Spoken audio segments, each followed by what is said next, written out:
Early on Saturday morning, President Trump called for a Make America Great Again rally to be held here at the White House on Saturday.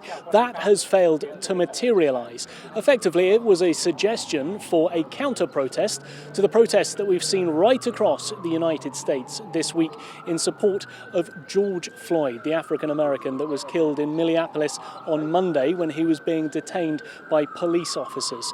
Instead, what we've seen here in the nation's capital is hundreds of people coming out in support of Mr. Floyd, streaming past the White House, chanting his name and demanding justice. Some people were even lying down in the street outside of the White House in the position that he was in when he was restrained and died at the hands of those police officers.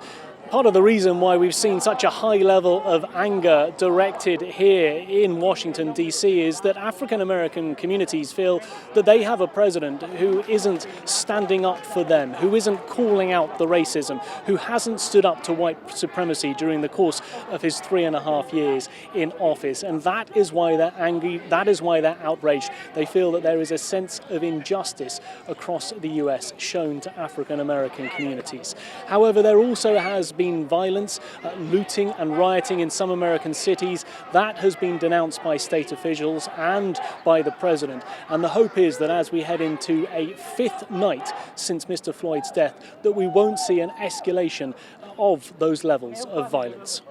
Here at the Barclays Center in Brooklyn, New York, hundreds of people gathered on Friday evening to protest the death of George Floyd. As you can see behind me, there's still graffiti up. There were, according to reports, dozens of arrests. But the message from protesters here is that George Floyd is just the latest in a number of unarmed African Americans that have been killed while in police custody. The message, speaking to a few people here, is that they could be next. Of course, the death of George Floyd resonates for a number of people here in New York City. This comes 6 years after the death of Eric Garner, who some of his last words caught on video following a chokehold by police when in custody here in New York City back in 2014 was, "I can't breathe." That, of course, has become a rallying cry for the Black Lives Matter movement, and that was again chanted here at this protest on Friday evening. Now,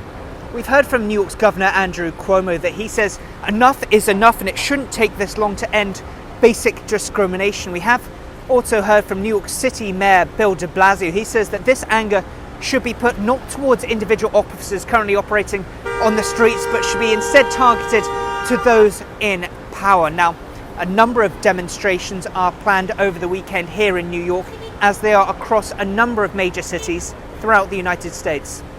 The anger in Los Angeles has already spilled over onto the streets. This marks the 4th day of protests in Los Angeles against police brutality towards African Americans. Now, so far this week, the protests in LA have begun peaceful, but they have quickly descended into violence as night fell. The California governor is urging people here to try and remain and make these protests stay as peaceful as possible. Of course, Los Angeles is no stranger to racial tensions. It's ingrained in the history. About 28 years ago, 4 LA police officers were acquitted of the beating of Rodney King. Now, that caused riots, the Rodney King riots, and the sentiment felt then is really felt here today, but it is hoped that this won't descend into violence as we head into the night. Of course, the police officer who was seen in that viral video with his knee on the neck of George Floyd, he has been arrested and charged with 3rd-degree murder, but that hasn't simmered tensions here at all. People here still feel that justice